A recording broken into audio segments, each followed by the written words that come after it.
Okay, imagine this for a second. What if, instead of opening Zomato or Swiggy, you could order food through a massive government-backed network?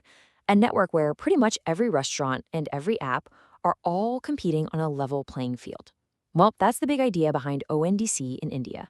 So let's break down what this really means for all of us.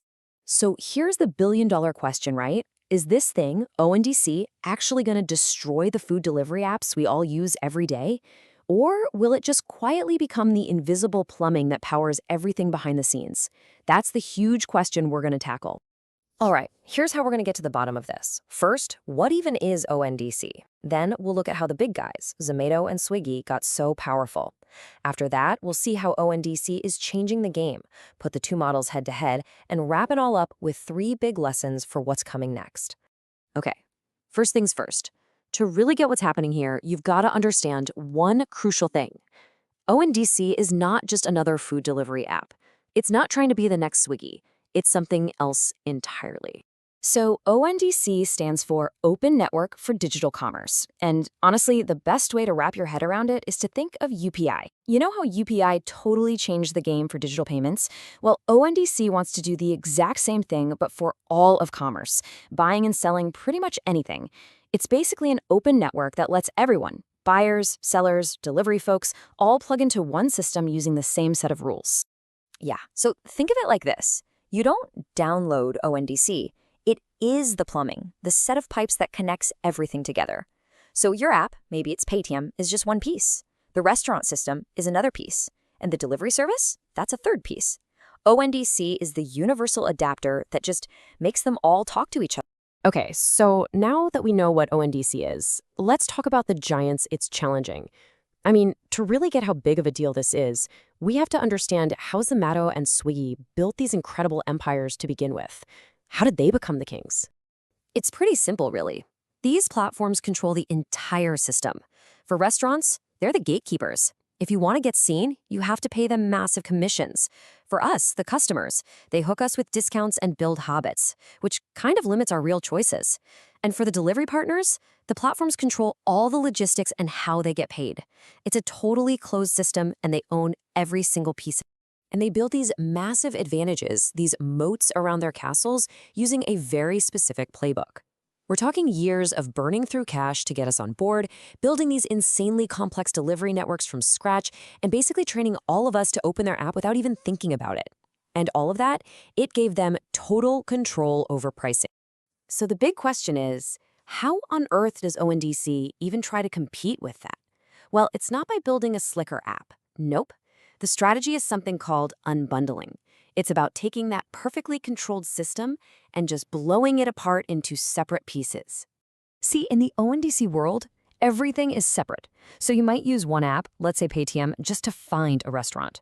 Then the restaurant itself is plugged into the network directly. And the delivery? That could be handled by a completely different company, maybe someone like Dunzo. The point is, you get to choose the best option for each part of the process. And the potential impact of this is, well, it's huge. By breaking that closed system, ONDC could seriously cut the crazy high commissions that restaurants are forced to pay.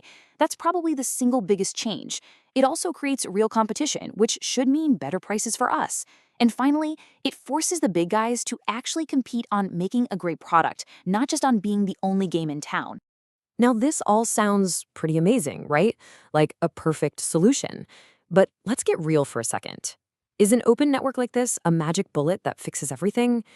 Not quite. The thing is, ONDC has some major hurdles to clear. The entire network is only as strong as its weakest part. You need amazing apps on the buyer side that are actually fun to use. You need delivery partners who show up on time every time. And maybe the biggest challenge of all, it has to break our habits.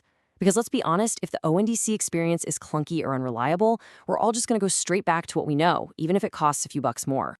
And this brings us right to the heart of the matter. This isn't just ONDC versus Zomato. It's a much bigger battle. It's a battle of ideas, the closed all-in-one platform versus the open, decentralized protocol. Think about it. Platforms like Zomato win because of their brand, our habits, and a super smooth user experience that they control from start to finish. But protocols like ONDC, they play a different game. They win by being open, by creating competition, and by setting the rules that everyone else has to follow. It's a total clash of philosophies. So, what's the most realistic outcome here? It's probably not the complete death of Zomato and Swiggy. It's more likely coexistence. See, the giants won't just vanish. They'll be forced to adapt. ONDC will put a ton of pressure on them to lower their fees and make their service better. And hey, they might even decide it's smart to plug into ONDC themselves. Their iron grip might weaken, but their business will evolve. So after all that, what should you take away from this? Whether you're a founder, an investor, or you're just trying to figure out where Indian tech is headed, there are 3 really important lessons here. Lesson number 1, never, and I mean never, ignore open infrastructure.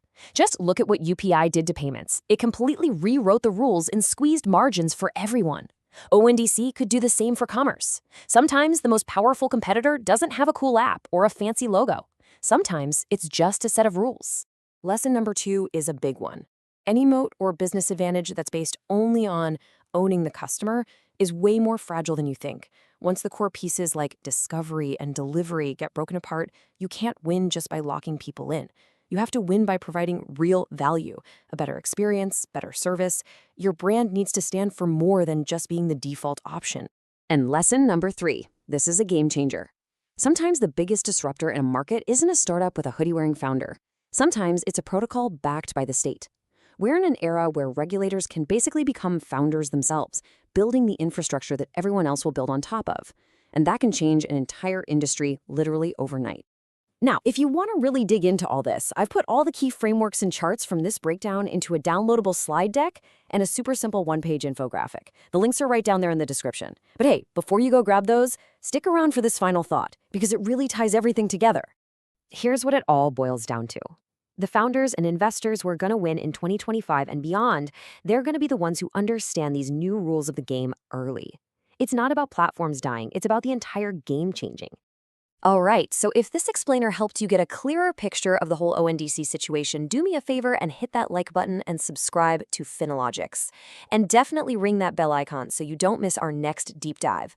We drop new videos every Tuesday, Thursday, Saturday, and Sunday at 6:30 p.m. अगर video पसंद आया तो like और subscribe करें। हर मंगलवार, गुरुवार, शनिवार और रविवार को 6:30 बजे नए वीडियो मिलेंगे सिर्फ Finologix पर। Okay, imagine this for a second.